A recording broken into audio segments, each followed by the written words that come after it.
ऊपर राहुल गांधी है दिल्ली में, उन्होंने क्या बोलते, चौकीदार चोर है बोलते, चौकीदार चोर है अंटाడు।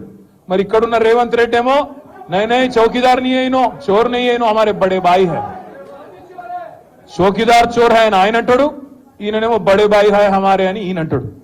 ఇంకొక మాట మీరు ఆలోచించండి, అదానీ ప్రధాని, अदानी के लिए काम करते प्रधानी और राहुल गांधी अंटाడు, अदानी के लिए काम करते प्रधानी राहुल गांधी का बोलना है। यहां पे रेवंत रेड्डी क्या कर रहे, जाके अदानी से गले मिलते दावोस में, क्योंकि ठंड ज्यादा है वहां पे, गले मिल लिए, वहां डील कर लिए, दोनों कस के पकड़ लेके फोटोग्राफ ले रहे। అంటే అదాని దొంగనా దొరనా చెప్పు మరి నువ్వు, మీ రాహుల్ గాంధీ ఏమో అదాని మంచోడు కాదంటాడు, రేవంత్ రెడ్డి మాత్రం అదాని సక్కటోడు సొక్కం మనిషి ఈయన చెప్తాడు। गुजरात मॉडल बेकार है, फेक है, ये राहुल गांधी का बोलना है।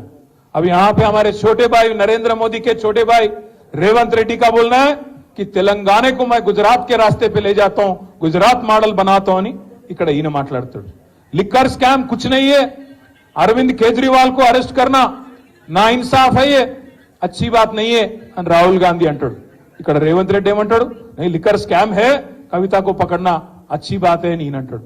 కాంగ్రెస్ లోనే రాహుల్ గాంధీకి రేవంత్ రెడ్డికే ఒక శృతి లేదు।